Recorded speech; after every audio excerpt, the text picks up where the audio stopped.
Hello, and welcome to this tour of the Overflow Church app. We found that in the 5 years that we've been making apps for churches at FaithLink Apps, that a lot of times it can be hard for a church to let everyone at the church know everything that an app can do because there's so much stuff it can do, and different functionality will be special for different people. So we decided we're going to start making these videos where we just walk every church through the app they have and let people be able to just see the different things they can do. And I'm guessing everyone that watches this video is going to see neat things they can do they had no idea that their church app could do. So already on iPhone, I'm going to deep press on the icon. You can see I already have quick actions, which I'm sure many people don't even know you can do because so many apps still don't support this on iPhone. But instead of doing that or any of these options, I'm just going to press the icon and go straight into the app. All right, so we're opening the Overflow app, and you can see I'm taken to the Home section. If you look at the bottom tabs, Home is selected right now. And here you have a scrolling list of tiles. And I'm going to go into the Bible reading plan. This is a new feature right now in April of 2017 is the Bible reading plan for Overflow. I'm going to go into this, and you can see right now I am on week 11, day 3. If you look right above Deuteronomy 1:1 through 46, that tells you where I am in the reading plan. And you can see the first passage I've even already read. That's why a check mark's there. The app can remember that I have read even on a day, like a passage by passage basis. So I'm going to finish this reading. I'm going to go into Deuteronomy 1:1 first. This is the passage I've already read. And you can see in the bottom right corner, I have the ability to make the font bigger, and I have the ability to paginate to the following passage in this reading. So I'm going to click the right arrow, and now I'm in the Deuteronomy 2 passage. And then I'm going to finish today's reading by paginating further. And now it says I've completed the reading plan. And now the app will remember that I've completed day 3 of week 11. And tomorrow or whenever I reopen the app, it will take me to day 4 of week 11. Something else neat you can do with the Bible reading plan is, let's say I run into Scott at church. I didn't even realize we were using the Bible reading plan, and he tells me, hey, have you seen the Bible reading plan? It's awesome. I've been doing it for 8 weeks. You should join me. Well, what am I going to do now? Am I going to quickly go through every passage, just quickly paginating through everything so the app catches up with him? Or am I going to actually read all the passages to catch up with them? Well, what I can do in the top right corner, you see a clock with an arrow going around it. I can select that, and it lets me choose where I'm going to read. So let's say he was on week 18, and I happen to be on week 11. I can go to week 18, day 1, and click Set New Starting Date. And now the app is going to remember that I'm on week 18, day 1. And if I restart the app even now, it'll take me here because it now has recorded that this is where I have read up to. So I can easily catch up with someone with no effort or no annoying process. It just takes me right to the ability to be able to do that. And just for a little background, the Bible reading plan by Replicate, which is what Overflow Church uses, is meant to be read 5 days of the week for a whole year. So it's called the F260 reading plan because there's 260 days of reading throughout the year. Basically, the idea is that you take weekends off, but you can take whatever days off you want. But it's just to apply less pressure, and it doesn't take you through every single verse of the Bible. It takes you through the core scriptures of the Bible that make up Christianity. Next up in the top right is the worship playlist. This is based off of Spotify. So if you don't have Spotify downloaded on your device, it will prompt you to, hey, if you want to do this, why don't you download Spotify?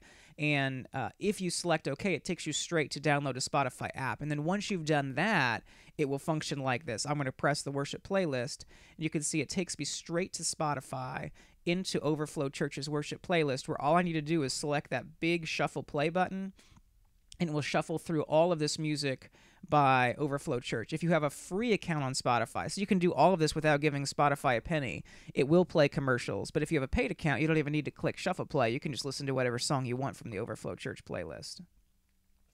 Next up is podcast. You can see podcasts are in the tab bar at the bottom, but they also have that thin banner here on the home screen. So I'm going to press that, and here are Overflow Church's podcasts separated by sermon series. I can select any podcast, and you can see here there's an X next to listen to audio. That's because this sermon is actually already downloaded on my device. But I'll go into life goals, relationship goals, and I'm going to click that down arrow since there's no X on this one, and it's going to start downloading that message onto my device. So once that's finished, if I click listen to audio, now it's no longer going to play the audio from from streaming, it's going to play the downloaded version of the audio, and it's going to get to it really fast. If I click listen to audio, you can see it's going to immediately start playing, and you can tell it's playing because you can see the timer going. But then if I go to a different area of the app like notes, you can see that I'm followed by that fun graphic, and if I click that from anywhere, it will take me right back to the podcast, so I can go and stop it, pause it, do whatever I want. And remember how I downloaded that, so now if I go into the top right corner, you can see I have life goals, which is the sermon I just downloaded was relationship goals. But earlier, I also downloaded responding to glory from a heart that longs. So all of my downloaded messages are stored here and also divided by sermon series. And you can see there's a trash can in the top right. So whenever I get to the point where I feel like I've listened to all of these messages enough, I can mass delete them, or I can go into a specific message and click the X here and delete it. And now it's gone as well. So there's multiple ways to make it really easy to manage the storage on your device from downloading messages. Next up is the current. This is Overflow Church's weekly newsletter through MailChimp. As soon as this newsletter is posted, it shows up in the app. It's all automated. So when it goes out, it also goes out into the app. So if you're at Overflow and you don't want to give away your email information for whatever reason or something, you don't want to sign up for another newsletter, you can actually come in here without subscribing to anything and access the newsletter. The calendar gives you the ability to view information about any specific event, and also add any event to your calendar with the, like when I say your calendar, I mean your device calendar, whether that's a Google Calendar on an Android phone or to iCal on an iPhone. You have resources, which is just a number of resources that can be changed on the fly. Anything can be there. That's just based off of what the church wants to have in that section. The Connect form is the Connect card for Overflow Church. Text Us gives you the ability to select that tile and just text Overflow Church with any questions you have or anything. And in Contact, it takes you to the Connect section. There's all sorts of ways to connect with Overflow Church, whether social media, email, calling, prayer requests, all of that. And look at that. And but at the top, you have an email invite button. This is a new feature in April of 2017 for the Overflow Church app. And if I select that, it opens this branded email. You can see there's a nice banner at the top for Overflow Church, a welcome message, and then multiple sections talking about different things about Overflow Church. The neat thing about this is if you are at Target and you meet someone, you're just talking to them, and you somehow get on the topic of church, you're like, oh man, you should visit Overflow Church. It's awesome. I love it. Hey, you know what? Let me pull out my phone. And you pull out your phone, you go to the Connect section, you click email invite. All you need to do is ask them, hey, what's your email address? I just want to send you this. It'll give you information about church. And now they get this branded email that's responsive. It formats nicely to screen. So regardless of if they check it out on their computer, their iPad, their Android tablet, their iPhone, their Android phone, doesn't matter what size it is. And you've seen responsive emails, even through MailChimp or something like that. It will just format very nicely. It doesn't have branding for anything other than Overflow Church. This is Overflow Church's email, and it's an awesome way for you to share Overflow Church with someone. All right, so I'm not going to send that right now. We've gone through all of the home stuff, gone through podcasts. I'm going to go to notes real fast. This has been a long-running feature in Overflow Church, and I've actually opened the app again. You can see I have a little note icon here on the left because I've already taken a note here. But I'm going to go here to the title and take a core note on this sermon, and I can click anywhere in the sermon, and it will open up the ability for me to take a note. So I'm going to attempt to type note here. Hey, look, I spelled it right and everything. Then I'm going to click add, and you can see next to a heart that longs, a little symbol appeared where I took the note. And there it goes again. It keeps showing up. If I click, I can go back into it, and now I can look at my notes and see where it is I took notes on these notes. And then at the bottom, I can email these notes to myself by clicking email sermon, and look, there it is, a heart that longs, responding to glory, which was the title, and there's the personal note that I took. And then as I scroll quickly, you can easily see, based off of those asterisks, where it is that I've taken notes on this sermon. So something cool about this, I was just talking to someone at my own church this last week, and they were telling me how they love the notes because they put up a folder on their email client, and the folder just automatically captures all of the sermon notes that they send using a filter. And now they don't even have to think about it. They just email the notes as soon as church is over, and they know they have all of their sermon notes stored inside of their email client, and it's all text-based. You can see there's no images here, so it's not going to take up a lot of space. So they just have forever, years and years and years of sermon notes without ever having to worry about losing them. All right, so now the last thing I want to go into, you see you have giving there on the right, but that just presents a pop-up that allows you to give. The last thing I want to go into here is some of the cool social features. So we already talked about the ability to email someone. And what I mean by social features is really ways to reach out. You have 3 different things you can do with this app. You can consume information. That's what the podcast section sort of lets you do. It lets you consume things like be able to read old sermon notes while listening to passages and just kind of see what's already happened and consume that information from Overflow Church. An awesome way to grow.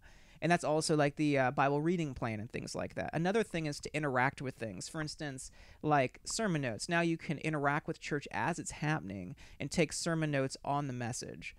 But the last thing you can do, as well as consuming and interacting, is also sharing. And sending an email invite was obviously a great way to be able to share with people and invite them to church, try to get them excited about church. But another thing you can do is in this Photos tab. So all I did there was I clicked the Photos tab, it pulled up the camera, flipped the camera, and took a picture of me nice and early in the morning looking awesome. I'm going to press Use Photo, and now I'm presented with this screen where you can see along the bottom is a horizontally scrolling list of different items. We'll call them stickers, hashtags, watermarks, whatever you want. So it says I can tap anywhere to add any of these. So remember how we're doing the Heart That Longs. That's the series we're on now, and this sticker was here added by Overflow Church. They didn't have to contact FaithLink Apps. They can just add this on the fly without ever contacting us about it. So A Heart That Longs was a new series that started. They never told us they were going to do this. They just added the sticker in. I can select that sticker, and you can see it tells me, hey, all I need to do is just drag that sticker. I can pinch it, I can rotate it, and it will let me add it to the picture. So I'm going to go ahead and put it up here. And now I have my own A Heart That Longs image promoting the new sermon series.